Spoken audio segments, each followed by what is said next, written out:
O profeta Isaías exerceu o seu ministério, ou seja, profetizou, entre os anos 745 e 685 a.C. Portanto, um ministério extenso de 60 anos. Em 60 anos, sob o reino de vários reis de Judá, Isaías exerceu seu ministério. Ele também profetizou sobre a libertação de Babilônia, a libertação do domínio de Babilônia. Acontece, irmãos, que a libertação de Babilônia ocorreu com a chegada de Ciro, rei da Pérsia, com a conquista do domínio persa e a queda de Babilônia. Isso aconteceu no ano 539 a.C. Portanto, irmãos, na melhor das hipóteses, Isaías profetizou 146 anos antes. Um século e meio antes da queda de Babilônia, Isaías profetizou esta queda. Mas não foi só isso, irmãos. O surpreendente desta profecia é que ele profetizou quem faria essa libertação. Profetizou sobre Ciro. Veja lá, irmãos, o capítulo 44 de Isaías, verso 28, que digo que Ciro é o meu pastor e cumprirá tudo que me apraz. Ele dirá a Jerusalém, ela será reedificada e do templo será fundado.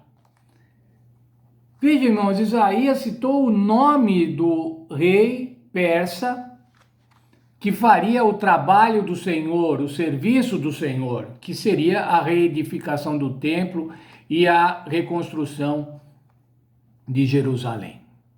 É por isso, irmãos, que os teólogos da teoria histórico-crítica não acreditam que o livro de Isaías tenha sido escrito por Isaías mesmo, na época do rei Acás, na época do rei Josias, mas que do capítulo 40 para frente tenha sido escrito por um outro Isaías, já na época de Ciro, lá pelos anos 538, 540 antes de Cristo. Porque esse método histórico crítico não acredita em milagres, não adota milagres, não adota atitudes ou eventos que não sejam explicados naturalmente, não adota o sobrenatural e dessa forma não consegue entender, não consegue conceber como Isaías profetizou tantos anos antes o nome do rei persa, o nome de Ciro.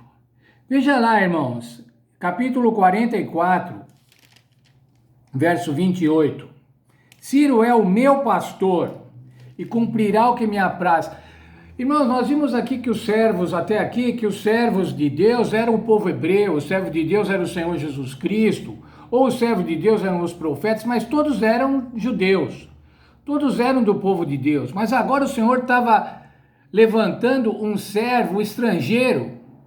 Veja, irmãos, capítulo 45, verso 1. Assim diz o Senhor ao seu ungido, a Ciro, a quem tomo pela mão direita, para abater as nações diante da sua face e descingir os lombos dos reis, para abrir diante deles as portas, e as portas não se fecharão.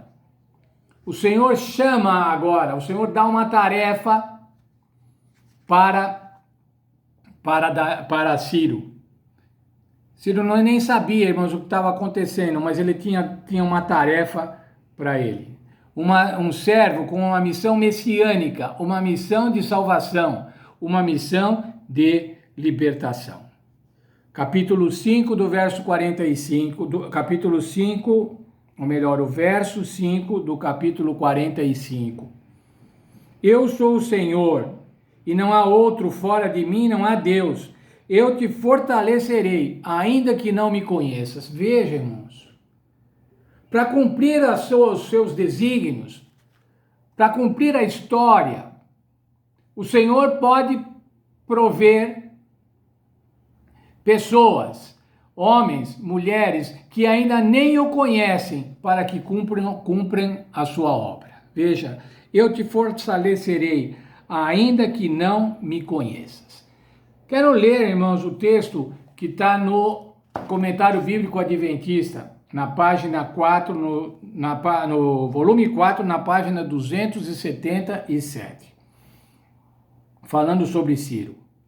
Ao derrotar Babilônia e libertar os judeus, Ciro fez pelo Israel nacional o que Cristo fará por todos os escolhidos ao derrotar Babilônia espiritual e libertar o seu povo do domínio dela.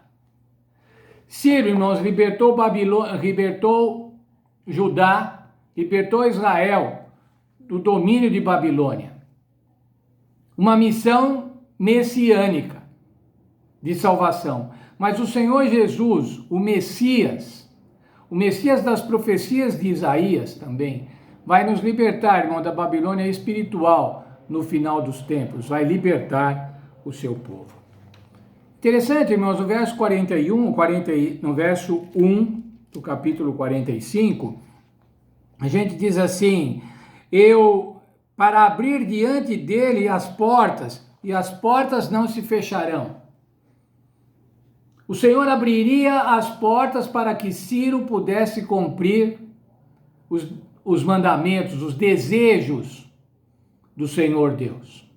Veja esse texto de Heródoto. Heródoto é um historiador grego.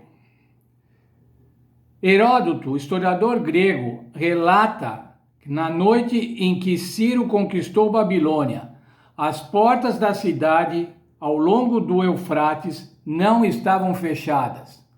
Um banquete estava sendo realizado e permitiu-se que o povo cruzasse o rio livremente.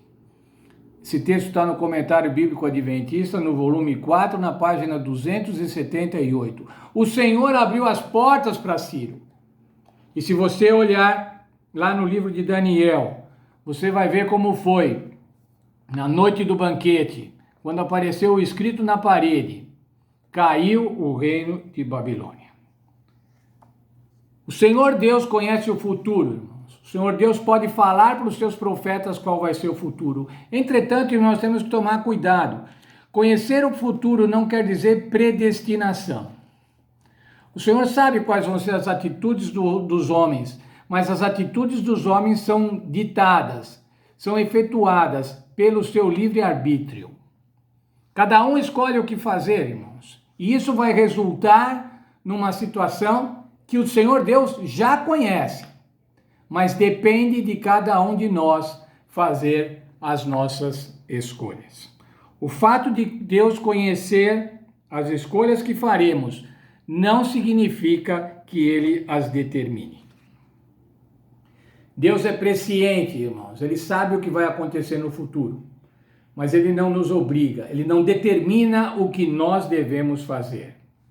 Nós somos responsáveis pelas nossas escolhas. Nós não podemos dizer, irmãos, que por causa da presciência de Deus nós estamos predestinados. Não estamos predestinados, nós é que fazemos o nosso destino, irmãos. E o Senhor Deus conhece esse destino. Sabendo da presciência de Deus, irmãos, nós podemos estar tranquilos.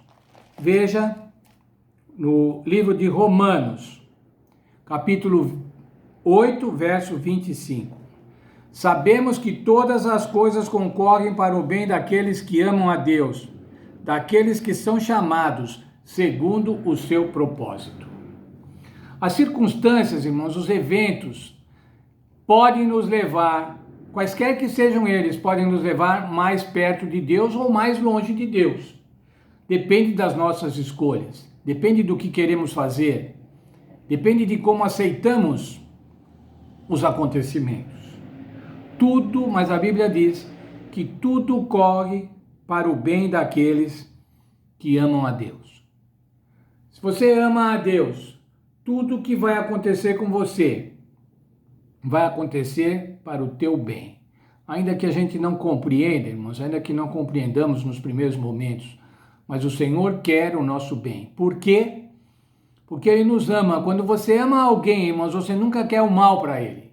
Você sempre quer o bem. E o Senhor nos ama. O Senhor nos ama de tal maneira, irmãos, que deu seu Filho unigênito para que pudéssemos ser salvos. Porque Deus amou o mundo de tal maneira que deu o seu Filho unigênito para que todo aquele que nele crê não pereça, mas seja salvo. São João 3,16. Essa é a nossa certeza, irmãos. Temos um Deus que nos ama, um Deus que sabe as coisas, um Deus que sabe o futuro, mas um Deus que nos ama e quer que nós sejamos salvos.